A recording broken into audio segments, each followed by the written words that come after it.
Muchas gracias, muy buenos días a todos, a todas. En verdad, para Remurpe es muy congratulante tenerlos a tantos alcaldes, autoridades, regidores, funcionarios y sociedad civil, autoridades de varios niveles de gobierno en este gran evento anual. En verdad, nos congratula de sobremanera tenerlos aquí presentes. El municipalismo peruano año a año va consolidándose en el Perú y Remurpe promueve justamente el tratamiento de temas muy relevantes para la vida de cada uno de nosotros en el rincón, en el lugar donde vivimos. Esta es la cuarta mesa, la segunda del día de hoy, la última, y no podíamos dejar pasar un tema tan importante para las municipalidades rurales principalmente, el tema de la política fiscal. El tema de la política fiscal muy relacionado también a un problema creciente, creo yo, el tema de la corrupción y sobre todo de las políticas anticorrupción que se vienen implementando a nivel local, regional, en los sectores y en las instituciones especializadas en el tratamiento de este tema. Dicho esto, en verdad también es un lujo tener al doctor Sergio Tejada, congresista de la República, presidente de la Megacomisión, en esta mesa. Vamos a compartir con él varias cosas que está haciendo desde el Congreso. También tenemos a la señora Irma Cárdenas Yupanqui, ella es directivo de la Red de Municipalidades Rurales del Perú, una mujer alcaldesa que está, creo, haciendo una buenísima gestión en su municipalidad en Cusco, a quien por favor llamo a la mesa a subir, o mientras llega, iremos avanzando en la mesa. También está el señor Giancarlo Castiglioni. Él es director de Fórum Solidaridad Perú, coordinador del Grupo de Trabajo contra la Corrupción. La señora Dina Amanga Michari, alcaldesa también valiente de nuestro Perú, que en Remurpe estamos tratando de Remurpe ser parte de nuestra comunidad nativa amazónica, y ella es una alcaldesa amazónica a quien hay que también aplaudirla para que esté presente. Mucho tenerla a ella. Señora alcaldesa, bienvenida. Vamos a tener también al señor Julio Guerra Carrillo. Él es un experto en política fiscal, presupuesto público, del Grupo Nacional de Presupuesto Público. Entonces tenemos en la mesa, también estaba previsto la presencia de Miguel Atkins Lequios, presidente del Gobierno Regional de Piura, pero se disculpó y espero que en el transcurso sea presente. Muy bien, dicho esto, nosotros, los que hacemos municipalismo, los alcaldes, los técnicos, escuchamos frecuentemente en el espacio rural, principalmente, frases como esta, ¿no? El Perú ha crecido o está creciendo mucho, hay muchos recursos que se transfieren a los gobiernos locales tienen recursos para gastar y no pueden gastar, no tienen la capacidad técnica, ni política, ni administrativa para gastar. Eso es lo que frecuentemente escuchamos, es decir, que los municipios no tenemos la capacidad suficiente, los municipios rurales principalmente, para hacer los gastos. Entonces la pregunta que les traslado a nuestras alcaldesas ¿es verdad que tienen mucha plata y no pueden gastar? ¿Es verdad que ustedes, las municipalidades y el resto de las municipalidades rurales del Perú, no tenemos capacidad para hacer una buena gestión para gastar los recursos que tenemos y que nos dicen frecuentemente, principalmente, esto es escuchado desde los técnicos del Ministerio de Economía y Finanzas. Eso es una pregunta motivadora para nuestras alcaldesas y bajo este tema posiblemente tengan mucho que decir desde el lugar mismo, desde este Perú alejado donde ellos hacen gestión pública. Para Giancarlo y para Julio, que son expertos en el tema de análisis, manejo del presupuesto público, de la política fiscal en el país, también como pregunta motivadora es, bajo este contexto de que estamos creciendo bastante en el Perú y tenemos muchos recursos, por ejemplo, ¿cómo estamos en la redistribución del canon en el Perú?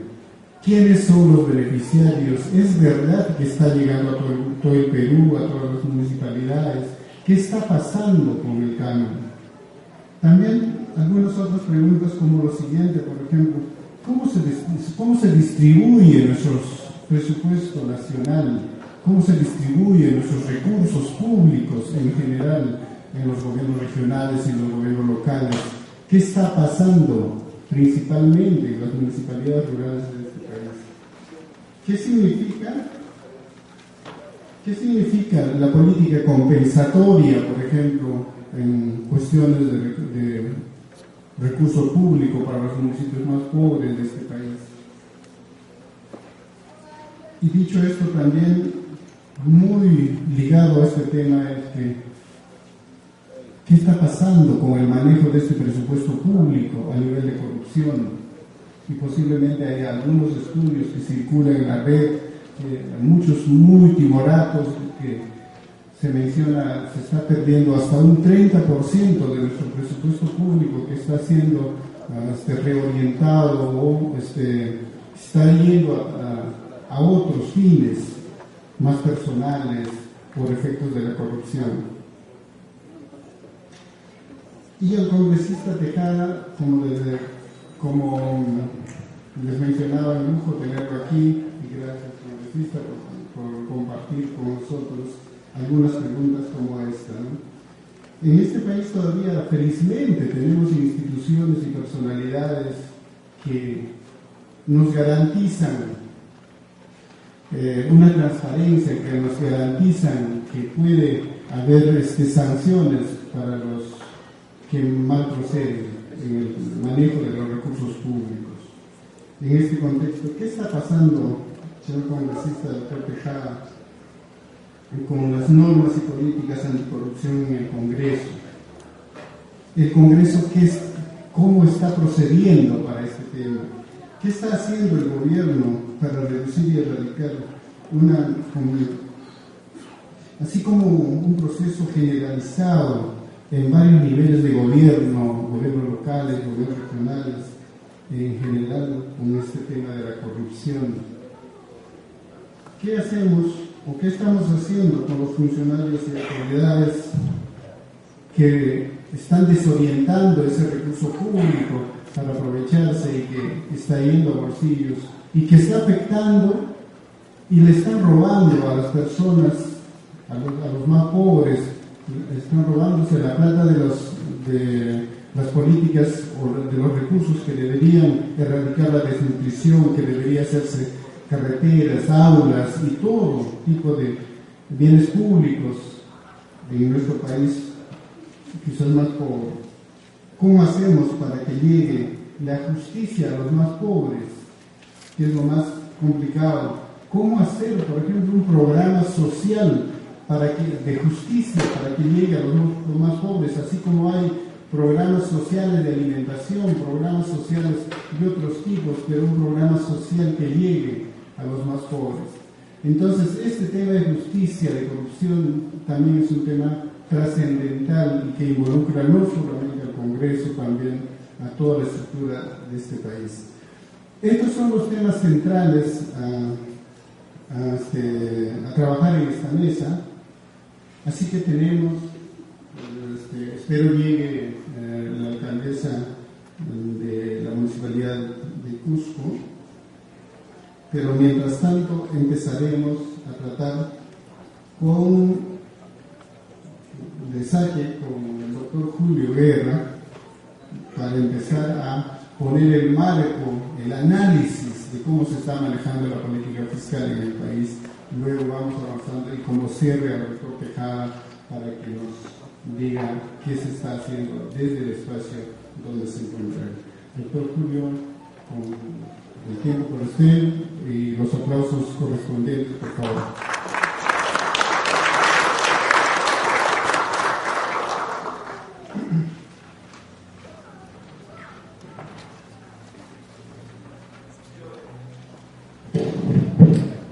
Muy buenos días. En primer lugar, agradecer a Murphy por esta novena conferencia anual que reúne todos los años a todos los alcaldes y representantes de las municipalidades y también a varios municipalistas que siempre tratamos de seguir y estar presente en el conjunto de retos que tienen y que se tienen en el desarrollo local. Bueno, el tema de la política fiscal quiero tratarlo no solamente desde el punto de vista cuánto estamos creciendo y cuánto nuestra inversión y nuestros recursos se incrementando, sino principalmente en un tema mucho más específico que está relacionado al tema de la autonomía municipal. Cuánto de la política fiscal afecta realmente el desarrollo de capacidades de las municipalidades. Como sabemos, existe una demanda fuerte de la población. La población demanda principalmente a sus gobiernos locales para ejercer un conjunto de actividades y acciones. Y también existe un conjunto de normas, directivas que se establecen a nivel nacional, un conjunto de leyes que tienen que cumplirse. En este sentido, el gobierno local tiende a sentir una presión y a responder una demanda de la población, pero también a cumplir un conjunto de directivas. Y esto hace, como decía Rómulo, de que existe definitivamente un conjunto de observaciones que se hace al gobierno local, no solamente desde el nivel nacional, sino también desde la población, que dicen que los gobiernos locales no saben ejecutar, que tienen poca ejecución, que su calidad de los proyectos son inadecuados y que además existe corrupción. Definitivamente esta calificación tiene que ser vista desde un punto de vista más político. Es que existe, vamos a decir, un conjunto de políticas nacionales que definitivamente presionan al gobierno local a saber cómo ejecutar. Hay un conjunto de formas de cómo se asigna el presupuesto que no necesariamente está relacionado a qué debo hacer en mi localidad. Existe un conjunto de fondos nacionales que en vez de ayudar a que se desarrollen capacidades, empiezan a generar un conjunto de candados, ¿no? La política fiscal, la forma de ejecutar el presupuesto, también tiene un conjunto de candados que determinan mecanismos a la cual el gobierno local tiene que sujetarse y por lo tanto la forma de ejecutar es difícil. Entonces, este conjunto de directivas, normas, definitivamente pues transgreden la ley de base de descentralización, transgreden la Constitución Pública, porque en vez de generar descentralización, generan y nuevamente se está recentralizando la política económica. La ley de bases dice que los gobiernos locales son autónomos administrativa, política y económicamente. Sin embargo, para yo presupuestar, ¿qué cosa debo conocer? Lo que dice el MEP. Para yo formular políticas de educación, salud, ¿qué es lo que debo tener presente? Un conjunto de directivas muy específicas con respecto a lo que es la política sectorial. ¿Qué margen de libertad tiene el gobierno local ahora para gastar? ¿Cuánto podemos gastar sin tener que considerar un conjunto de aspectos que desde el MEP se emiten? Entonces, creo que hay un primer tema, que la política fiscal está atentando contra la autonomía municipal. Ese es el primer aspecto que quisiera precisar, y eso va contra la Constitución, ¿no? Asimismo, este conjunto de aspectos, directivas, normas y procedimientos también afectan un aspecto fundamental: la autonomía municipal. Al no tener grados de libertad para actuar, lo que sucede es que nuestras capacidades locales empiezan a disminuir. Desde la instancia pública, pues, ¿para qué voy a esforzarme en pensar cómo voy a hacer mi presupuesto si el MEP me dice en el mes de julio cuánto debo tener? ¿Para qué voy a esforzarme en diseñar políticas de desarrollo económico local, políticas de desarrollo ambiental, si es que el MEP me establece en su programa sectorial, en el famoso PC estratégico, en qué debo gastar? Y si no lo gasto en eso, ¿qué pasa? ¿Cómo debo gastar? Si yo organizo mi planificación en un periodo en las zonas rurales donde hay lluvias en determinados momentos, a partir de noviembre hasta abril, ¿no? Yo supuestamente tengo que gastar entre enero a agosto. Pero la maduración de los proyectos se demora por lo menos 3-4 meses entre perfil y expediente técnico. Es decir, que yo recién estoy listo para ejecutar un proyecto a partir del mes de agosto. Pero en el mes de agosto ya se me vino la lluvia. Y sin embargo, el bono de incentivos del MEP dice que yo debo gastar el 40% de mi PIB o el 70% mínimo a fin de año. Entonces, no necesariamente está articulado a las dinámicas locales. El conjunto de políticas que se hace a nivel nacional no necesariamente está articulado a lo que son las dinámicas locales. Yo tengo en mis poblaciones rurales una demanda principalmente de desarrollo económico, es decir, cómo generar ingresos, ¿no? No generar empleo, porque hay políticas de generación de empleo que no necesariamente han estado de acuerdo al desarrollo rural. Entonces, mi demanda de generación de empleo o de generación de desarrollo económico me plantea promover proyectos de desarrollo económico. Sin embargo, el Sistema Nacional de Inversión Pública establece que no tengo muchas competencias para desarrollar proyectos de desarrollo. Todo lo que es desarrollo económico local, en vez de ser proyectos de desarrollo público, se convierte en desarrollo privado. Entonces el SNIP no me da viabilidad a mis proyectos. Entonces hay un problema entonces de desarrollo de capacidades que afectan este proceso, esta política fiscal que se viene dando, que se está recentralizando lamentablemente. Antes había más recursos que transferían y que manejaban los gobiernos locales. Ahora, con la propuesta de ley para el año 2014, por ejemplo, el presupuesto de las municipalidades es menor comparado al 2014, al 2013. Entonces, ¿cómo estamos descentralizando? ¿Cómo estamos haciendo que esta política? Lo que sucede es que sí es cierto que que el Perú está creciendo, pero lamentablemente la reinversión y a dónde están localizadas estas inversiones no necesariamente concuerda con la demanda de la población. Y es que, por ejemplo, tenemos un estudio de la Universidad del Pacífico en donde establece pues que no necesariamente, que a pesar que estamos disminuyendo, hay indicadores de disminución de la pobreza, lo que sucede es que tenemos más inversión donde menos se necesita. Es decir, el presupuesto asignado a gobiernos locales, gobiernos nacionales y los fondos que distribuyen principalmente van a departamentos o a provincias donde tienen más inversión. O sea, es a la inversa, más inversión, menos pobreza, cuando debería ser más inversión donde hay más pobreza, ¿no?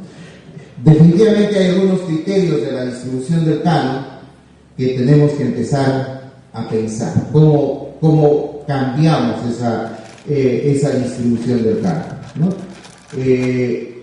Todo el canon del país principalmente se concentra en 6 departamentos del Perú: en La Libertad, Cajamarca, Moquegua, Arequipa, Tacna y Anta. Son los que tienen la mayor cantidad de presupuesto. Entonces, es otro aspecto que tenemos que pensar, ¿no? Ok, ahí hay zonas de pobreza. ¿Cuánto de esas zonas de pobreza tienen que ver? Un aspecto importante para ver el tema de las inversiones porque es un aspecto fundamental con la cual las municipalidades llegan hacia la población a través de proyectos de inversión, es que aproximadamente el 70% de las municipalidades, casi 1.500 municipalidades, reciben solamente el 20% de las inversiones, o sea, invierten el 20%, mientras que el 20%, 23, 24% de las municipalidades tienen el 70% de las inversiones, ¿no? O sea, tenemos muchas municipalidades cuyo presupuesto para inversiones es menos de 1 millón. Ahí tenemos en el dato específicamente 324 municipalidades que reciben menos de 1 millón de soles para inversiones. ¿Qué se puede hacer con menos de 1 millón de soles para inversiones? ¿Cuánto cuesta un proyecto? ¿No? Y es ahí donde justamente tenemos un conjunto de dificultades.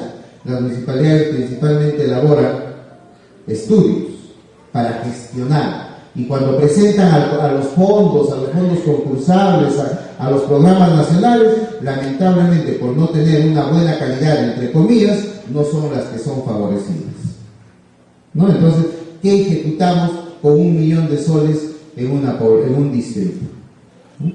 Tenemos 432 municipalidades que reciben para inversiones entre 1 a 3 millones de soles. Ok, entre 1 a 3 millones manejable, pero fíjense la cantidad de municipalidades, 432 municipalidades. Y 592 reciben entre 3 a 2 millones. Vamos a decir que es la media que tienen, hay 300 municipalidades, más o menos la sexta, la séptima, octava cantidad de municipalidades que reciben una cantidad considerable, más o menos. Y solamente 436 municipalidades reciben más de entre 10 a 50 millones. Y solamente 54 municipalidades reciben, ¿no?, más de 50 millones solamente para inversión. Estamos hablando solamente para inversión, no gastos corrientes. ¿Okay? Entonces, se dan cuenta la dispersión que existe en la forma de distribuir los recursos para inversión, y la inversión justamente es lo que llega a las municipalidades.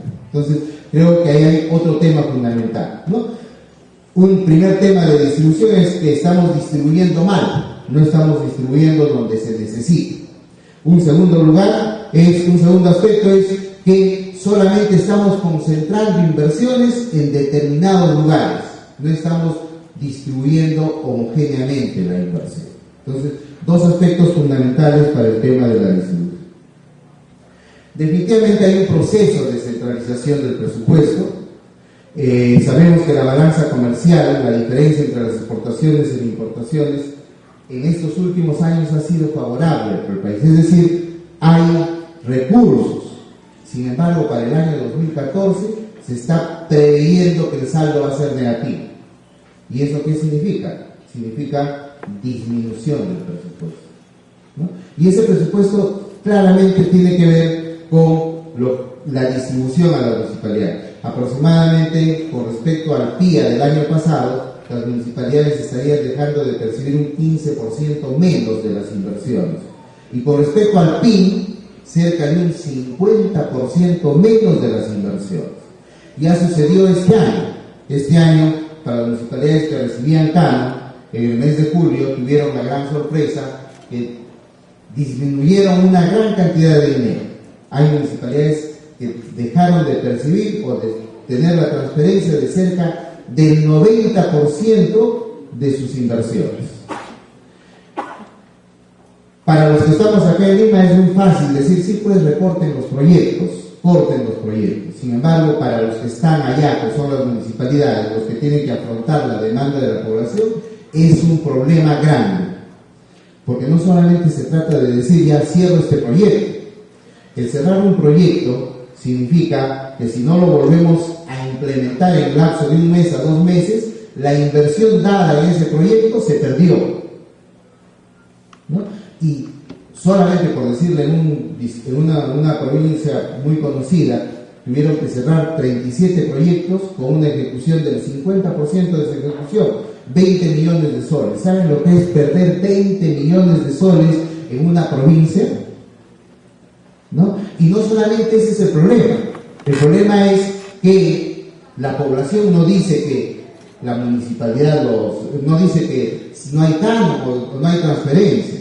La población dice, el alcalde se lo llevó, ¿no? Y entonces esos problemas justamente son los que tienen que resolver y son los que están permitiendo que al final el centralismo, bajo el criterio que las municipalidades no saben hacer, no tienen capacidades, hay un conjunto de normas anticorrupción, un conjunto de normas y criterios que al final a la municipalidad lo tienen presionado. ¿Qué tiene que ver la centralización del presupuesto?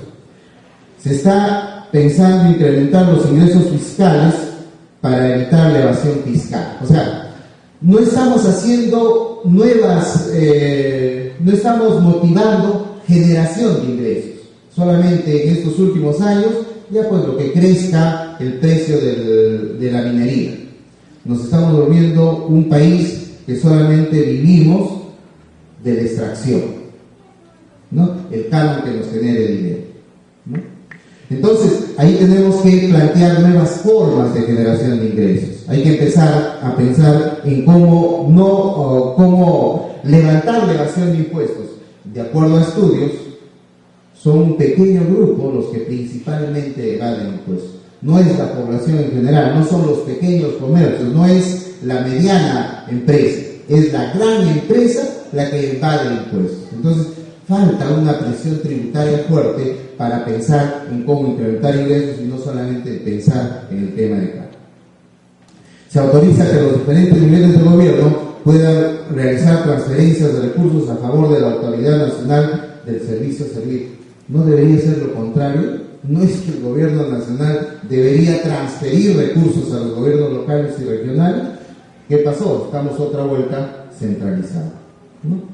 El gasto se concentra en el nivel nacional, ya lo mencionamos anteriormente.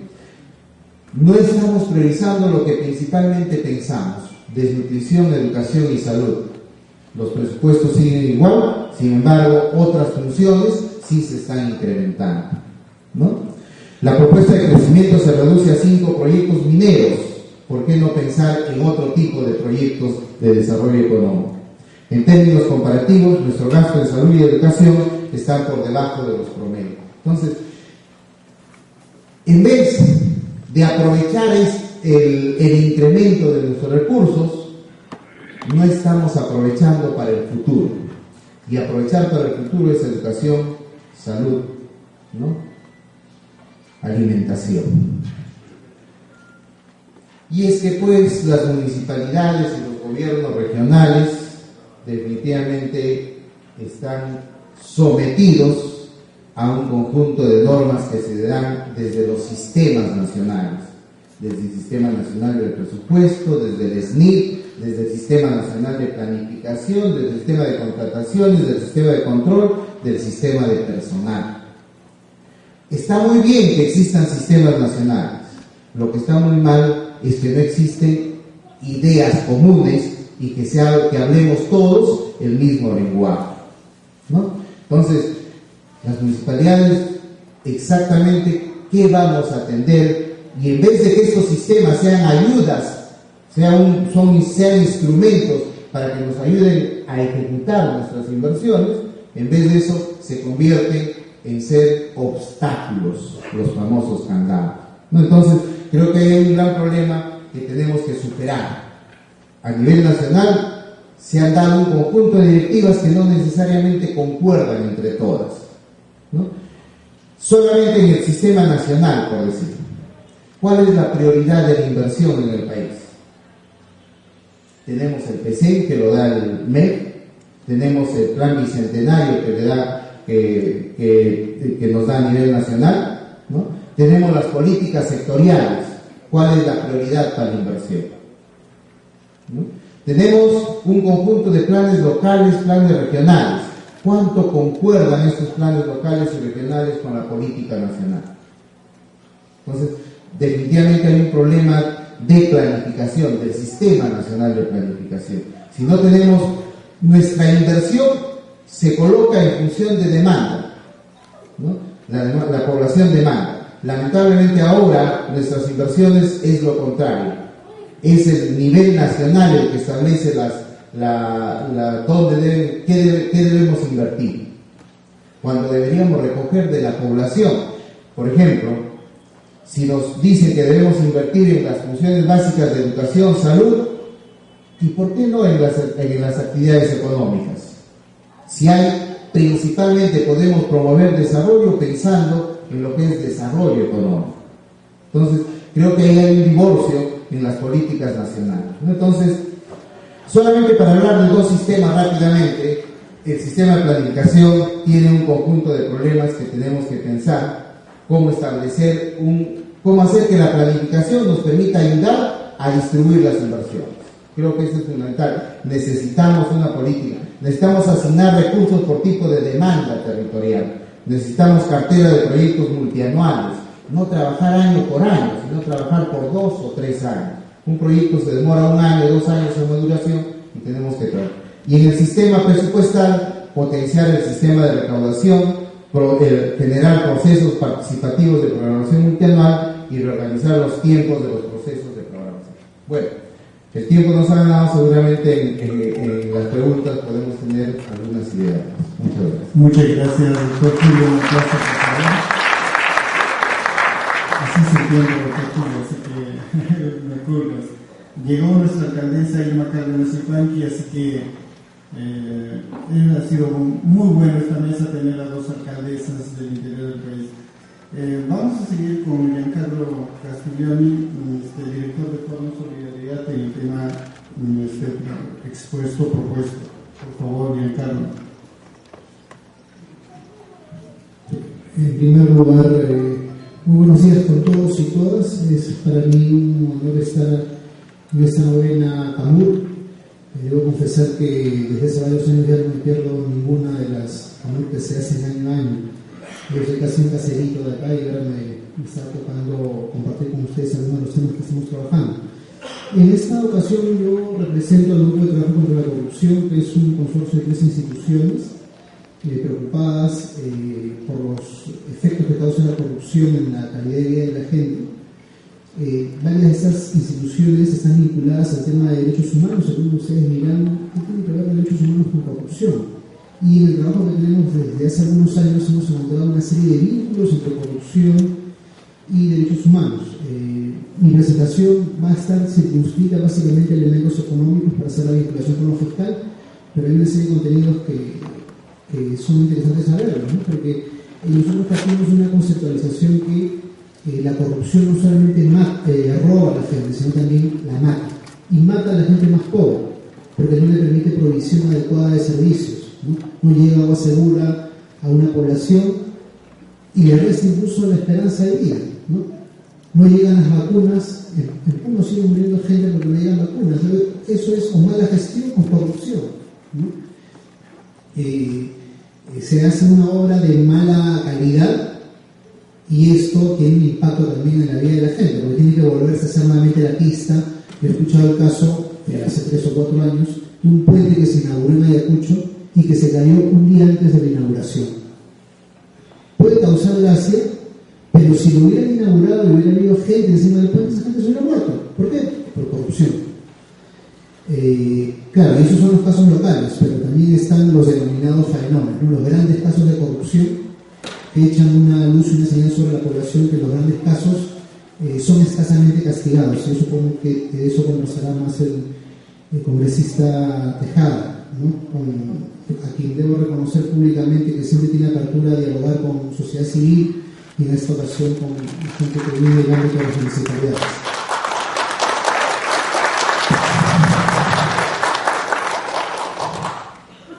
Entonces, como les dije al principio, mi entrada va a ser económica y quiero que miren ustedes este cuadro con atención. En este cuadrito están listados los 18 países de América Latina, ¿no? Y ustedes pueden ver que el país resaltado es el Perú. Es el segundo país en crecimiento acumulado en América Latina del año 2001 al año 2011. Son las cifras que tenemos. En el año 2012 el esquema es básicamente el mismo. Y para este año estamos calculados que vamos a estar entre el 5º o el 7º país en crecimiento en el mundo, ¿no? Buena parte de este crecimiento se debe a lo que ya dijo Julio, el tema del precio de los minerales, ¿no? Cuando se dio la crisis financiera internacional, miren ustedes el año 2008, 9.8% de crecimiento, casi 10% de crecimiento, un crecimiento muy grande, y en el año 2009 caímos casi 10 puntos de crecimiento. Eso se explica por la volatilidad de los precios de los minerales. Según los productores mundiales de plata en el mundo, sextos productores mundiales de oro, ¿no? Curiosamente, casi todo el oro que sale del Perú sale de Cajamarca, y en Cajamarca casi el 50% de los niños está con nutrición, ¿no? Entonces, son las paradojas de dónde salen los recursos y a quiénes benefician, ¿no? Y si hacemos un poco de historia, Huancavelica era la región minera por excelencia en la colonia, ahora es la región más pobre del país, ¿no? Y podríamos así poner en el ejemplo, ¿no? Y eso lo quiero vincular con lo que señaló Rómulo al principio, ¿no? O sea, tenemos un crecimiento económico pronunciado, ¿no? Pero que no llega a la gente, no se traduce en salud y educación, ¿no? Y eso también tiene que ver con lo que dijo Julio. En términos comparativos, según cifras de CEPAL en América Latina, nuestra inversión en educación y en salud es una de las más bajas de América Latina, a pesar de que ha estado creciendo año a año, eso hay que reconocerlo, pero todavía está entre los más bajos de América Latina. Por lo menos hasta el año 2011, en salud, el Perú era el último país en inversión en salud. Inclusive Bolivia está en 4.9 y nosotros en 4.8, y el promedio latinoamericano era 7.6. Argentina estaba en 8.2, ¿no?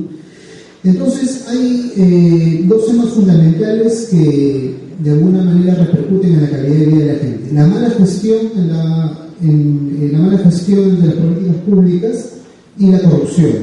En esta ocasión solamente me voy a referir a la corrupción, y siguiendo estas cifras hay un cálculo que muchos creemos que es conservador, pero que es un elemento de referencia, del ex contralor Genaro Matute, que decía que el 10% del presupuesto se iba a corrupción.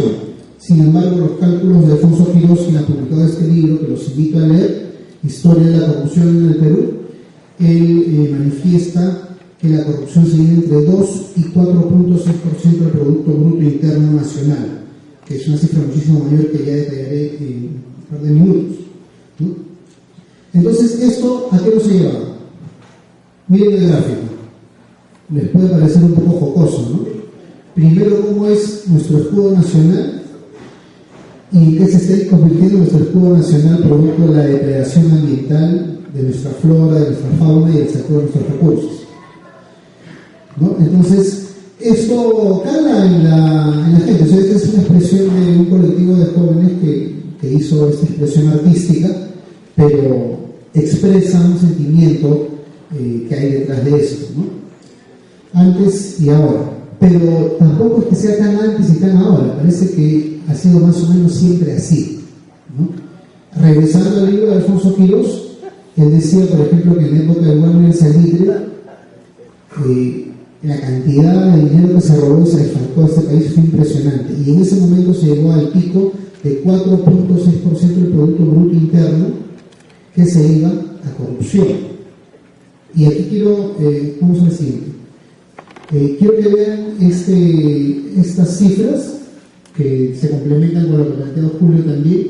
Estas son cifras de cómo ha crecido el presupuesto nacional en los últimos años. En el año 2006 teníamos 53.000 millones de presupuesto nacional, en el año 2013 108.000 millones. Si hiciéramos una corrida hasta el año 2001, teníamos 30.000 millones.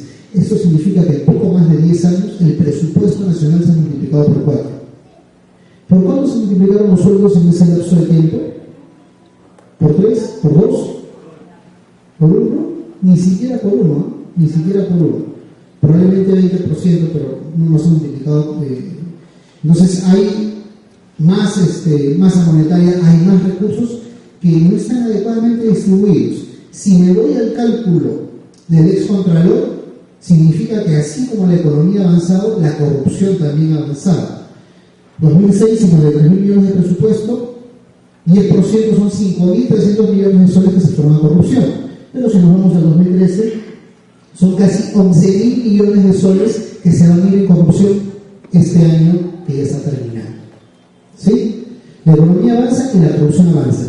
Si nos fuéramos a las cifras más drásticas que plantea Alfonso Quirós, que tiene una data muchísimo más documentada, si fuera 2%, la corrupción este año sería de más o menos 15.000 millones de soles en el piso. Si fuera la máxima, podría ser hasta los 30.000 millones de soles. Dense cuenta. Y esto es particularmente grave, porque asociado a esto tenemos un tema de baja presión tributaria. Somos uno de los países en América Latina que menos recauda, ¿sí? Que menos impuestos cobra. Para que se hagan una idea, en Brasil casi 35 de cada 100 que se producen se van a impuestos. En Europa y en los países nórdicos, entre 40 y 55 de cada 100 que se producen son recaudados para financiar salud y educación de calidad. Pero en el Perú estamos recaudando entre 14 y 16% de cada 100 que producimos. Incluso Bolivia, que es una economía más pequeña, ¿no? Recauda 22 de cada 100 que produce, ¿no? Y ha empezado a recaudar de esa forma porque hay una decisión política, porque para esto se requiere mucha decisión política, porque los grupos de poder no quieren que haya reforma tributaria. ¿Cómo en Bolivia pasó de 12 al 13% a casi 22%? El caso del gas en Bolivia. Evo Morales dijo: vamos a pasar de una presión de 12 a 80% al gas, y las empresas no se fueron, porque acá los neoliberales criollos nos chantajean. Les meten más impuestos y se van. El recurso está acá, el oro está acá, el gas está en Bolivia, no se van a ir. Con 80% de presión se quedaron. El Estado recaudaba 2.000 millones de soles en el año 2003, ahora recauda 15.000 millones de dólares, de 2.000 millones a 15.000 millones de dólares. Y ahora tienen más inversión en educación que tenemos comparativos con nosotros. Los resultados se verán en algunos años, ¿no? Entonces, la apropiación de la renta nacional explica buena parte de cómo van a funcionar los países en el futuro.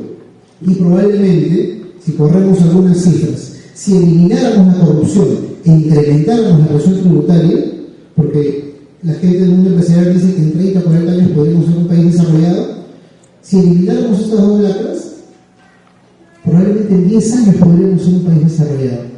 Alfonso Quirós, nuevamente me remito al libro, que los invito a que lo lean, porque es parte de nuestra historia negra como país, y acá están la mayor parte de los apellidos notables que ustedes escuchan cada día en nuestro país, que se han enriquecido a costa del sufrimiento de nuestros compatriotas.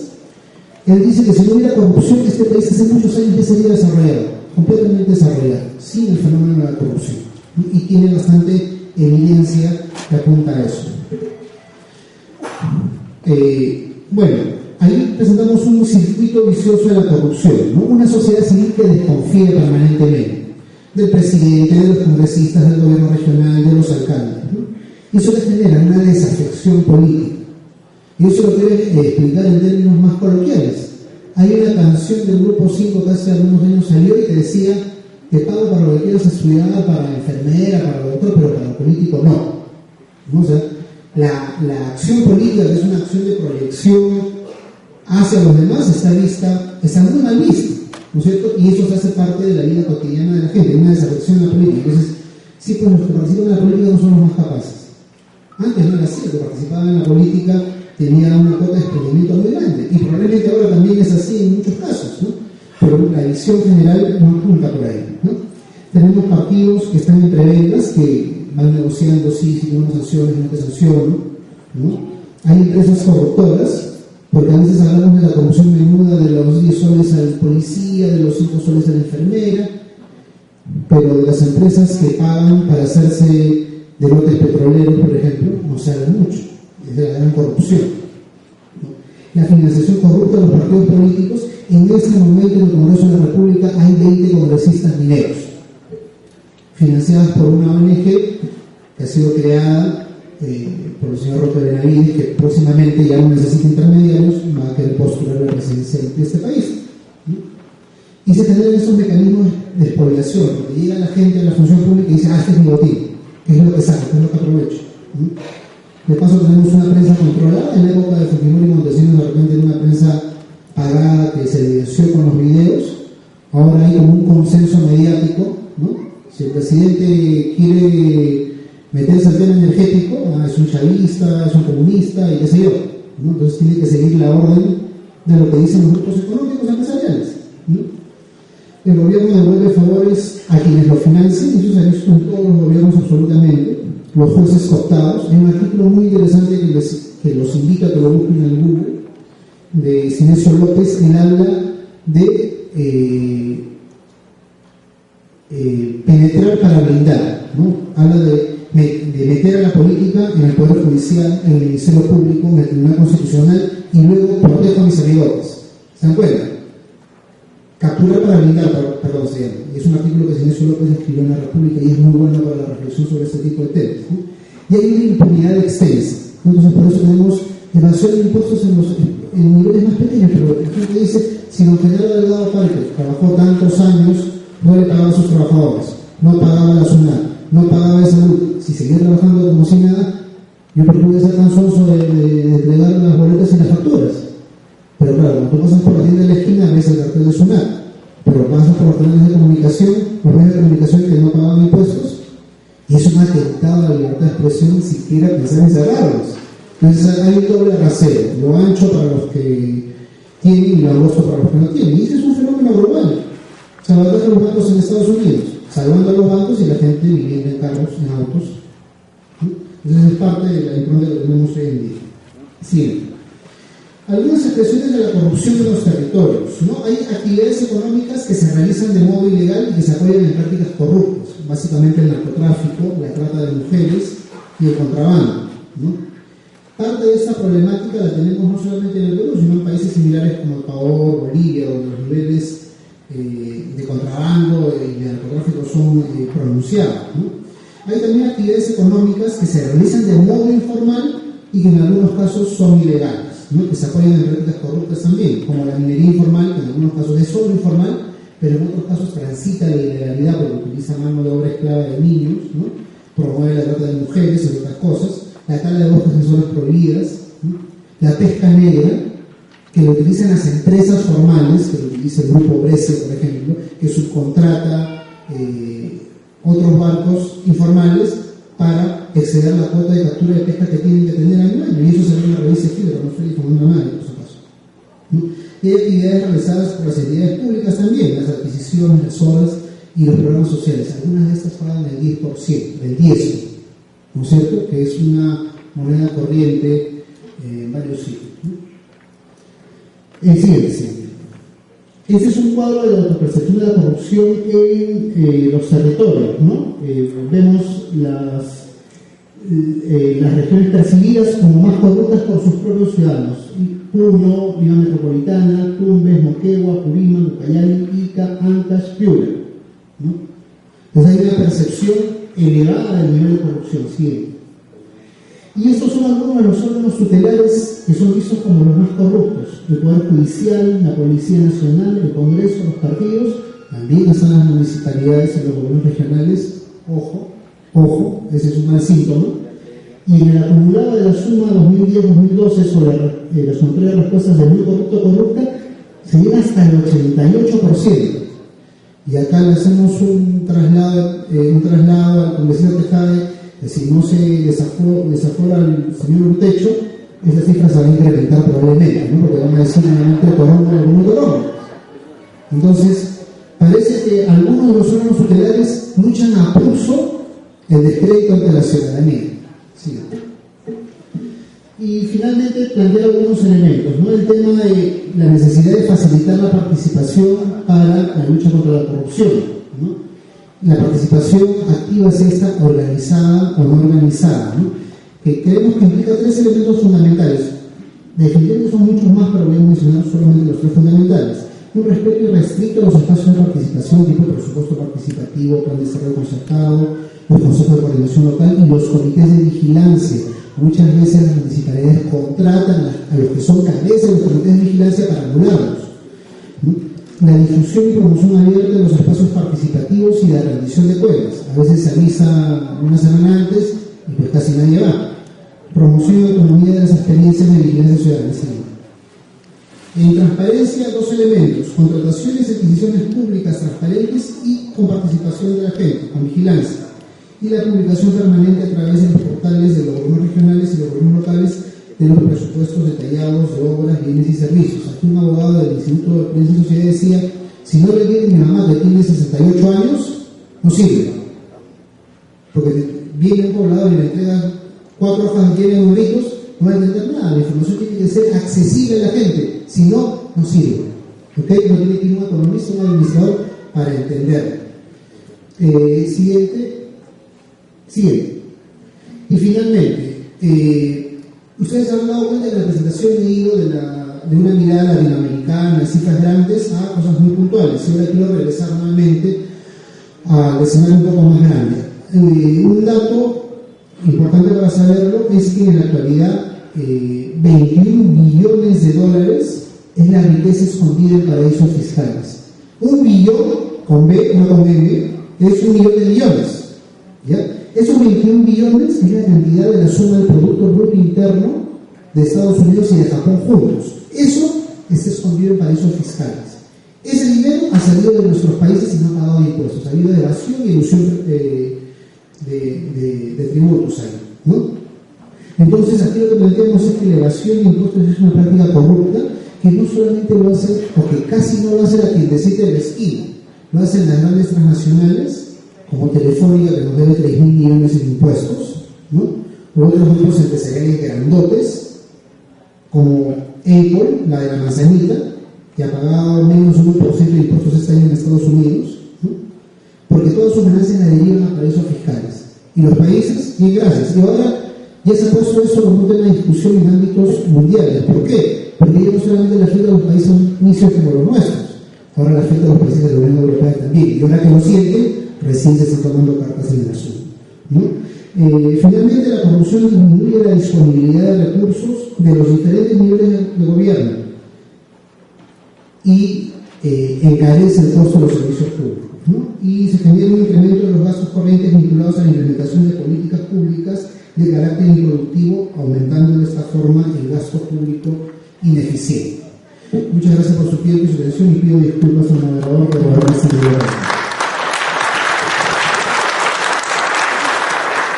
Gracias, Giancarlo.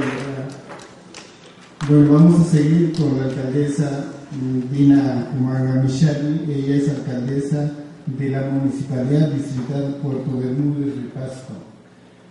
Territorio amazónico con un porcentaje mayoritario de comunidades nativas.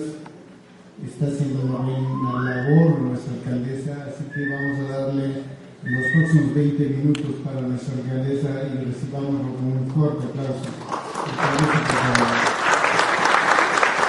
Muy buenas tardes. En primer lugar, quiero agradecer esta novena conferencia anual de municipalidades. Y agradecer a todos los alcaldes, alcaldesas, regidores, funcionarios y toda la población. Podemos tenerlo de repente algunos agentes también que participan en este foro que ha programado la RENUPE. De verdad que nosotros como alcalde, en este caso soy del departamento de Pasco, de la provincia de Zapampa, del distrito de Puerto Bermúdez. Como ustedes ven, Puerto Bermúdez es un territorio más grande del departamento de Pasco, del distrito de Puerto Bermúdez, el que comprende con sus 145 comunidades nativas. Vamos a de repente darles experiencia cómo gobernamos nosotros en las municipalidades. Hemos escuchado varias ponencias que muchas veces las municipalidades no saben invertir la plata en la gente, en las necesidades más ágiles que puede tener las diferentes municipalidades, como los programas sociales, o como las infraestructuras, como los proyectos productivos, como las cosas carrozables.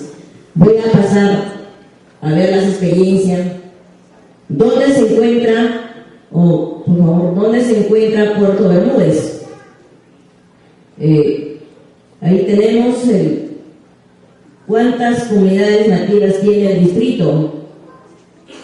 Ubicación: el distrito de Puerto Bermúdez se considera el punto geodésico del Perú. Muchas veces no sabemos dónde es el céntrico del Perú, es el Puerto Bermúdez, de verdad, visítanos. Ustedes se van a dar cuenta, señor congresista, muchas veces estamos acá pero no visitamos en el lugar. Ahí está. Tenemos la ubicación. El distrito de Puerto Bermúdez cuenta con 145 comunidades nativas. Es uno de los distritos más grandes en el territorio del Perú, con una extensión de 7.659.85 kilómetros cuadrados, con el 30% del territorio del departamento de Pasto. El distrito de Puerto Bermúdez tiene aproximadamente 22.000 habitantes. Por favor, los congresistas que quieren ser nuevamente reelectos, votos, de los cuales el 80% viven en ámbitos rurales, albergando con comunidades, caseríos y localidades. Tenemos ahí la ubicación. El distrito de Puerto Bermúdez cuenta, digamos, las experiencias desarrolladas en la atención a las comunidades nativas, el desarrollo endógeno en el caso de las comunidades de Puerto Bermúdez. De verdad que ahí, en estos últimos años, ya casi no hemos enseñado a dar pescado a esas comunidades nativas. Ha sido duro, de verdad.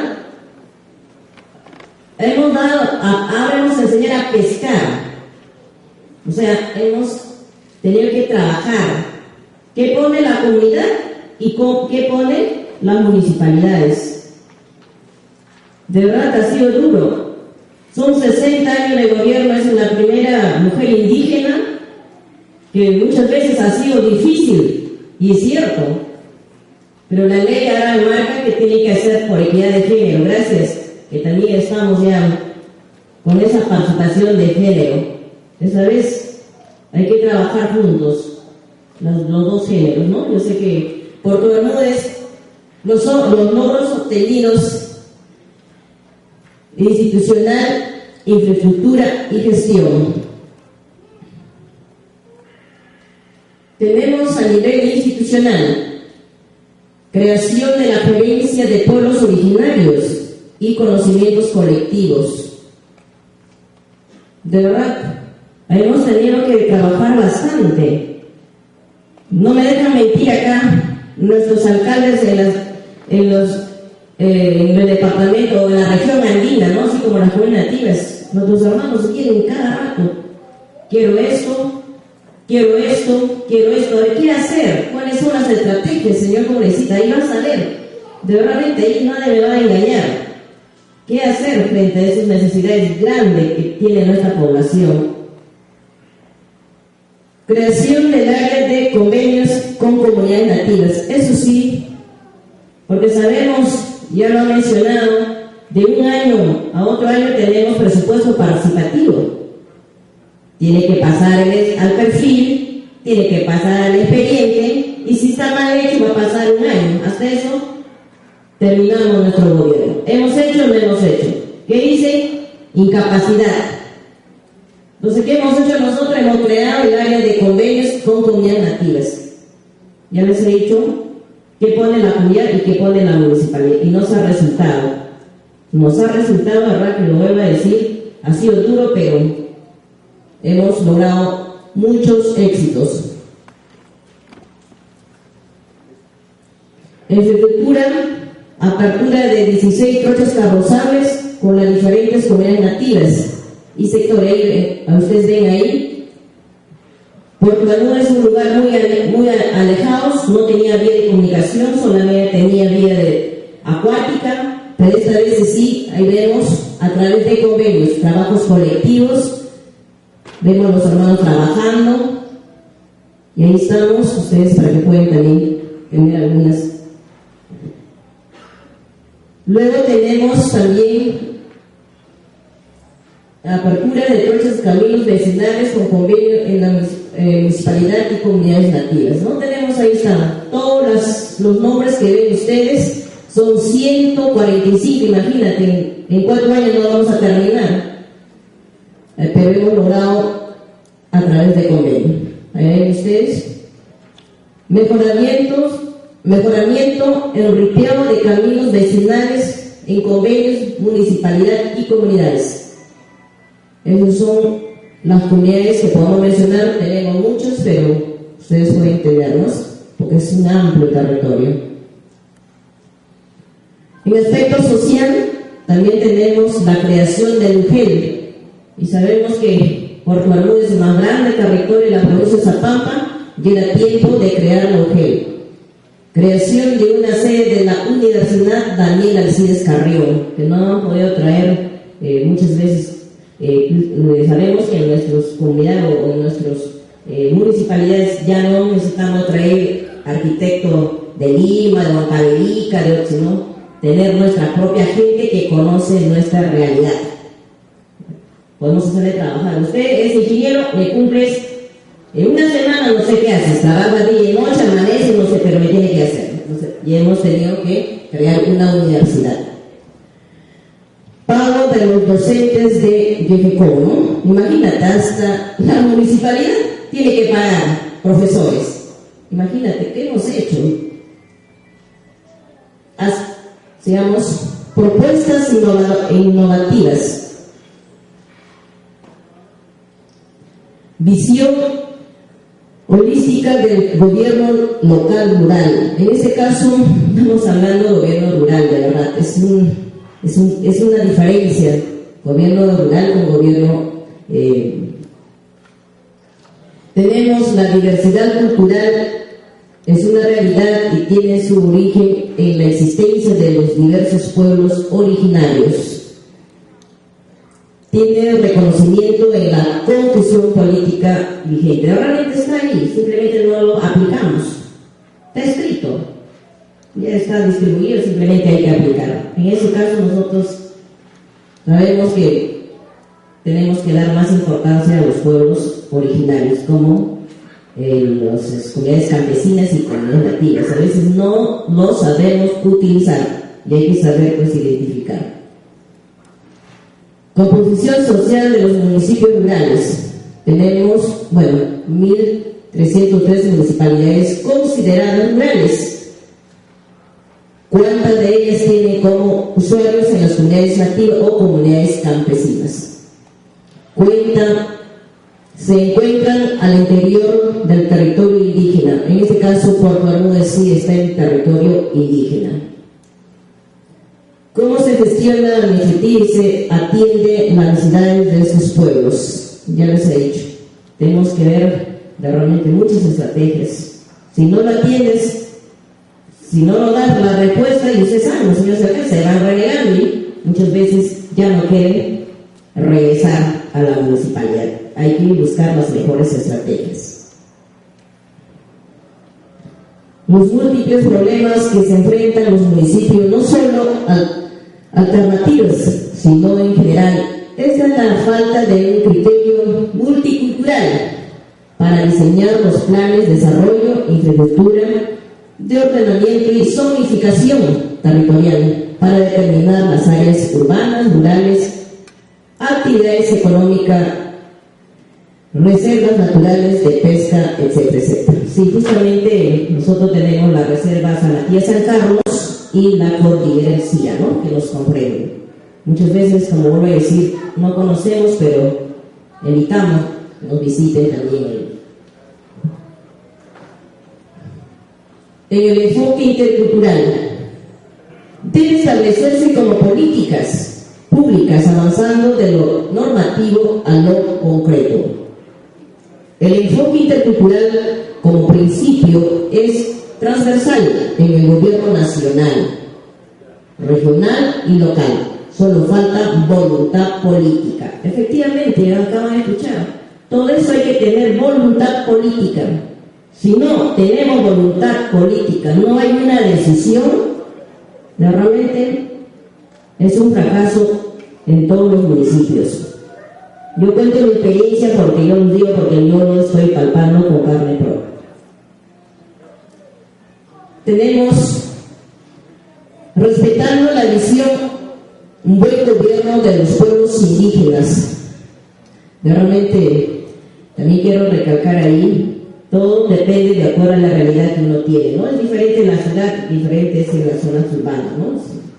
Yo creo que hay que aplicar de acuerdo a nuestra realidad y principio cultural. Avancemos tenemos hacia las municipalidades rurales, interculturalidades e indígenas.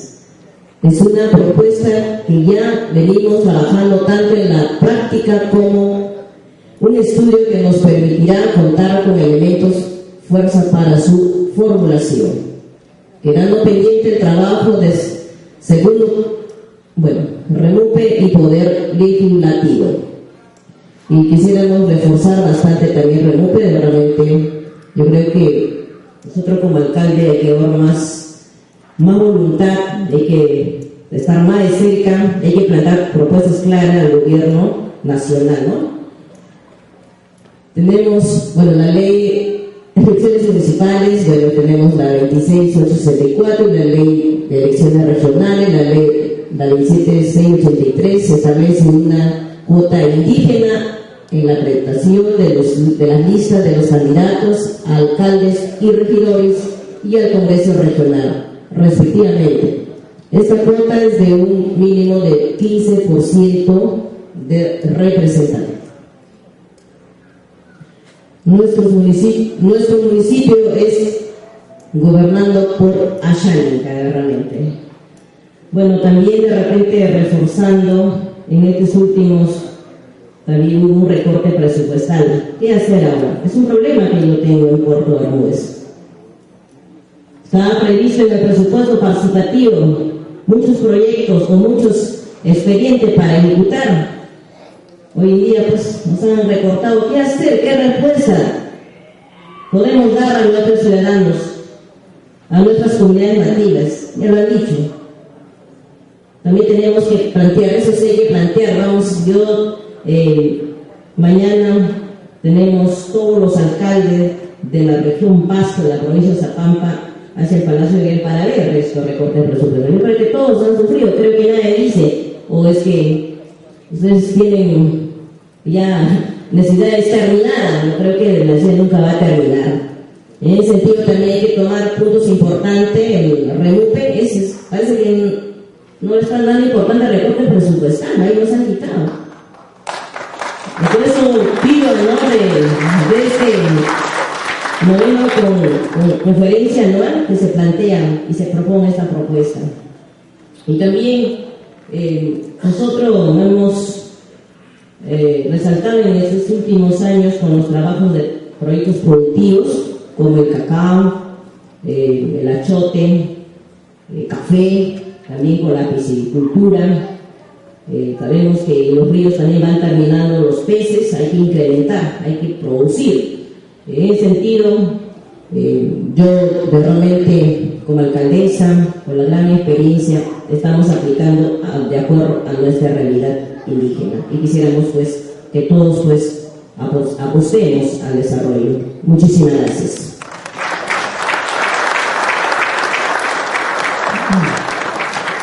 Gracias, alcaldesa, por su participación. Seguidamente tenemos la participación de nuestra alcaldesa Irma Cárdenas Yupanqui. Ella es alcaldesa distrital de Tuxipata, directivo nacional del REMUPE. Alcaldesa, por favor. Un aplauso para los alcaldes.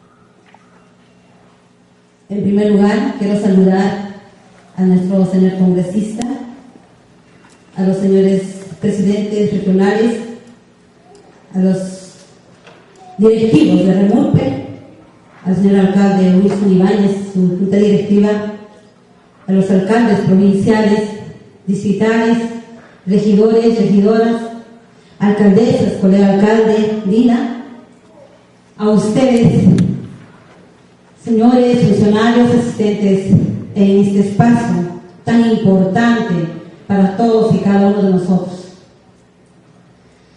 Bien, el tema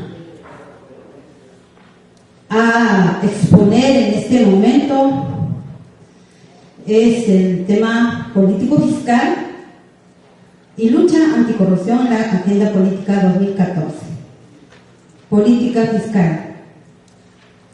Ahí ponemos una imagen rechazando el dinero, porque eso debe ser así. Creo que nuestra mente siempre nos lleva a un tema, cuando hablamos de corrupción, hablamos más o menos del tema del dinero. A todos se les viene esa idea. La sociedad civil tiene esa idea. Entonces, esta imagen nos ayuda a decir, no, alto a la corrupción. Si me ayuda, por favor.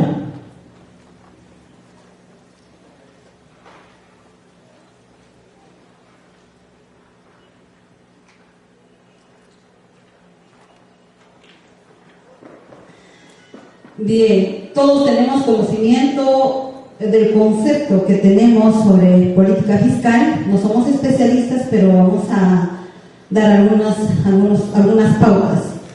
Medio por el cual el Estado, gobiernos locales, obtienen los recursos necesarios para desarrollar sus políticas a través de la recaudación de tributos, tasas, arbitrios y derechos, impuesto predial.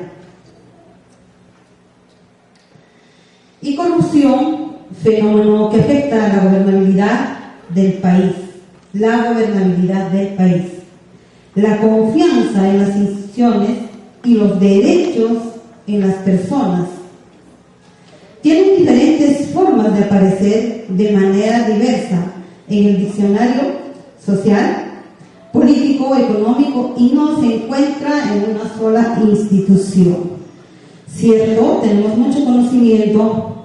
La corrupción se encuentra en las instituciones de niveles más altos. Caso así, es una pena decirlo y tener este conocimiento en el Congreso, en el Poder Judicial, o sea, jerárquicamente. También la corrupción está jerarquizada. ¿Y qué hacemos? Es una vergüenza decirlo, pero es la cruda realidad.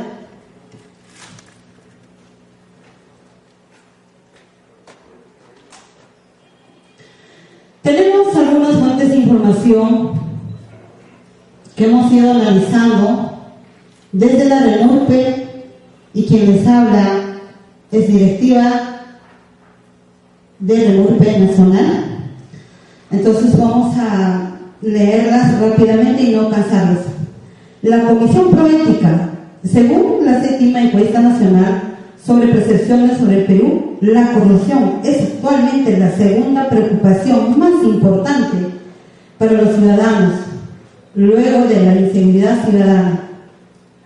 En la encuesta del 2012, el 15% manifiesta haber recibido solicitudes de soborno.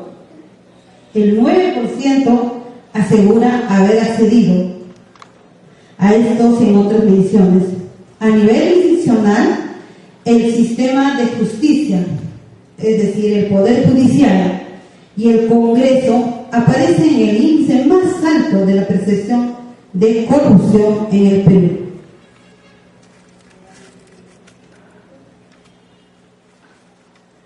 También tenemos otra entidad que es Transparencia Internacional. Su índice de percepción de corrupción del 2011 ubica al Perú en la posición 80 de un total de 183 países. Con un porcentaje de 3.4, el Perú se ubica actualmente en el segundo quintil más bajo, considerando el continente americano y el Caribe. El Perú ubica en la posición número 14 de un total de 28 países, esto es por encima del promedio regional. Así como el Banco Mundial opina, en el informe del 2012, el Perú obtiene un puntaje de menos de 0.20 en el índice del control de la corrupción, siendo Venezuela el más corrupto, Chile el menos corrupto.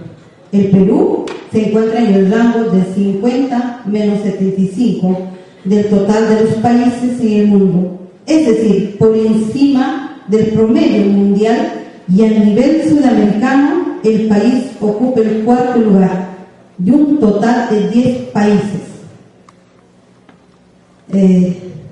Cierto, son informaciones reales que hemos podido lograr alcanzar. La institución Plan Nacional de Lucha contra la Corrupción 2012 al 2016 especifica que la lucha contra la corrupción requiere un trabajo estratégico con enfoque interdisciplinario, considerando las múltiples formas que adoptan, deben de eliminar acciones y empoderar sus entidades públicas, la sociedad civil, el sector privado, y se constituye una matriz de objetivos, estrategias y acciones generales, al mismo tiempo que requiere que las instituciones desarrollen sus propios planes operativos al respecto.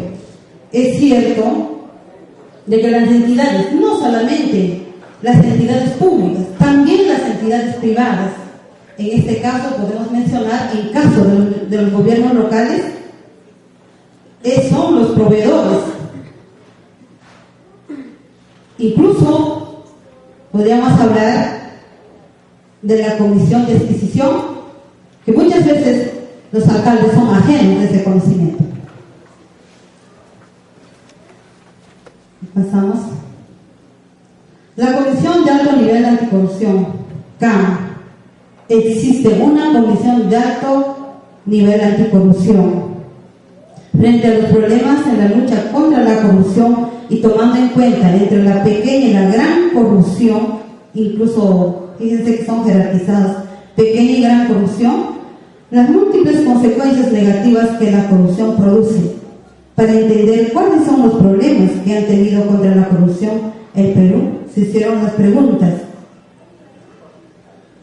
¿Cuáles son los problemas que permiten que la corrupción siga existiendo y que siga siendo un riesgo para el desarrollo de nuestra sociedad? Esa respuesta creo que corresponde a todos los niveles de gobiernos, incluso a la sociedad civil. Pues en este análisis nos hemos podido dar cuenta que cómo es posible que el Poder Judicial, el juzgador de los... en otras palabras, ¿quién juzga a quién? Ocupa el más alto nivel en la estadística en temas de corrupción. ¿A quién recurre? La sociedad civil. ¿Quién juzga a quién? Pérdida de valores enormemente. ¿Qué hacemos con la nueva generación? ¿Qué sociedad espera a nuestros hijos, a nuestros nietos? Es muy preocupante para todos nosotros. Hemos venido analizando desde el punto de vista realista, y nosotros como gobiernos locales lo vivimos, lo palpamos. Muchas veces desde arriba nos dan órdenes en base a las normas legales que al final solo nos empujan a un entrampamiento, quizá donde nos ponen trabas en el tema de adquisición de materiales y otros. Poco a poco vamos a ir llegando a este tema. Corrupción. Bueno, esto lo he puesto una imagen más o menos, por lo que se habla que las municipalidades se encuentran en el 5º lugar de la corrupción,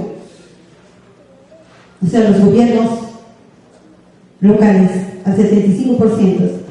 El alto porcentaje de esta percepción se debe a la insatisfacción del ciudadano respecto a los servicios que ofrece la municipalidad. Esta fuente de información nos han alcanzado la Defensoría del Pueblo. ¿Y a qué se refiere? Refiere la Defensoría del Pueblo a las quejas que permanentemente recibe la Defensoría del Pueblo. ¿Y por qué? ¿Y qué tipo de quejas recibirá? Es que hoy por hoy los usuarios son más prácticos, no digamos facilistas, son más prácticos. El usuario en la sociedad civil quiere ver las rápidas obras ejecutadas, el presupuesto participativo aprobado, la información del PIN aprobado, inmediatamente su obra. Caso contrario, nos tildan de incapaces, y a eso el Ministerio de Economía y Finanzas nos exigen el porcentaje de gastos, ejecución de gastos. Pero hay una brecha, podríamos decir, así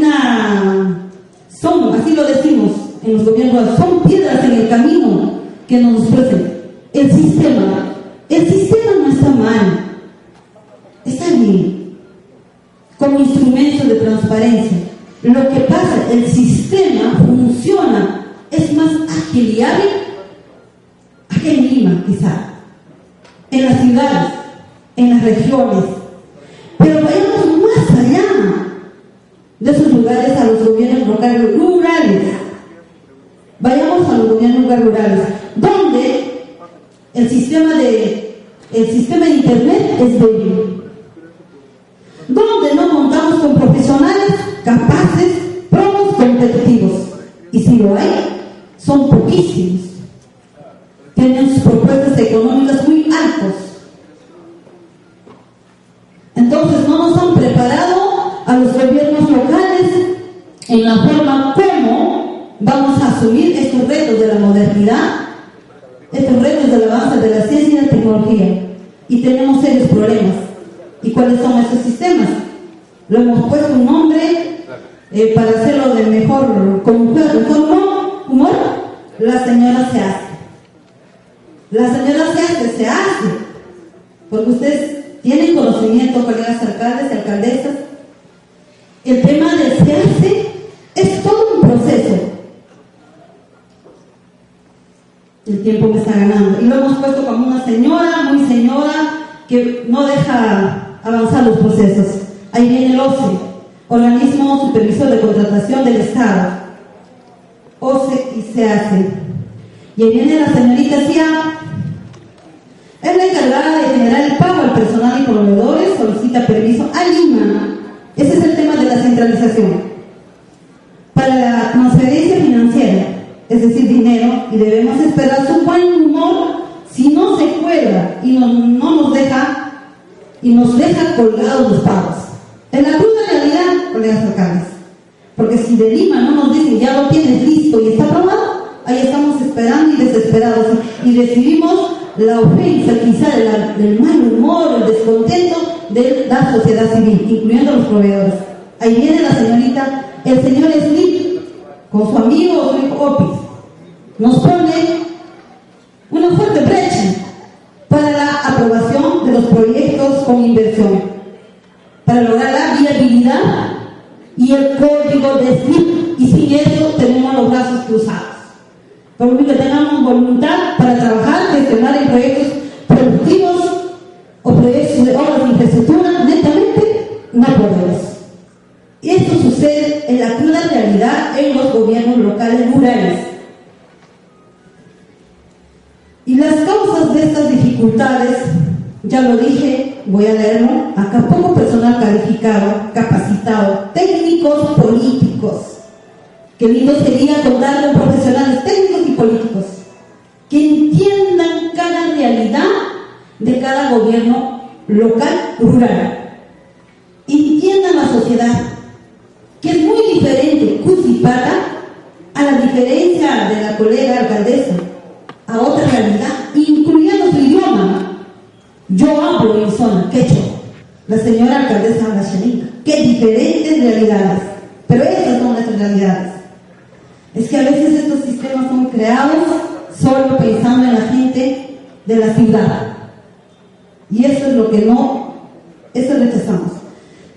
Sin restricción al acceso de dichos sistemas, por ejemplo, pérdida de señal de internet, lo que sucede en nuestros municipios, apagones por fenómenos naturales, lluvias, tormentas, etc. Y nuestro planteamiento desde los gobiernos locales, rurales, es, porque creemos que existe una ausencia de mecanismos articulados de la sociedad civil en la lucha contra la corrupción, expresadas en A. No se promueve un mayor control social de instituciones sociales, territoriales, públicas, en todos los actos públicos en la gestión local. ausencia de una política definida para promover la participación, transparencia, acceso a la información y vigilancia ciudadana para la lucha contra la corrupción. Falta programas educativos de formación en valores, que es lo más importante, formación en valores. Y en esta formación de valores quiero resaltar el tema de género, el tema de que hombre y mujer debemos dedicarnos al niño. Muchas veces nos quejamos, los niños desnutridos, de que solo nos los dejan a las mujeres. Y ustedes, señores caballeros, algunas excepciones, no nos apoyan. Desnutrición crónica física, desnutrición crónica intelectual, desnutrición crónica moral, formación de valores. Debemos tomar en cuenta estos actos y desde la REMURPE estamos planteando y analizando para mejorar estos trabajos que viene haciendo desde el Gobierno Nacional. Faltan programas educativos de formación en valores que requieren ser extendidos en otros niveles educativos. Existe protección de funcionarios corruptos en los más altos niveles de la gestión pública. Ya lo dije, ya estamos viendo, sucede en el Congreso, sucede en el Poder Judicial y otros. Luchar contra la corrupción, se debe tener en cuenta un enfoque general y estratégico que debe generar cambios institucionales y normativos que consoliden la articulación entre las entidades destinadas a combatir la corrupción. Se debe promover la articulación entre la participación activa de la ciudadanía social, de la ciudadanía, sociedad civil y el sector privado en la lucha contra la corrupción. Entre la sociedad civil y los niveles de gobierno nacional, regional, local y el sector privado, hay una desconfianza total. Los gobiernos, la sociedad civil y el sector privado. Todos vivimos en una sociedad de desconfianza ahora. Todos contra todos, todos dudan de todos. ¿Y cómo gobernamos? Y es difícil para nosotros gobernar. Muchísimas gracias. Por último, la simplificación administrativa, y la REMURPE está discutiendo y proponiendo iniciativas de anticorrupción al interior de los gobiernos locales que esperamos nos permita certificar a una municipalidad libre de corrupción. Muchísimas gracias por escucharnos. El tiempo siempre es el peor enemigo y van a disculpar por la tardanza, el tema del transporte. Muchísimas gracias, esta nueva oportunidad. Alcaldesa, muchas gracias.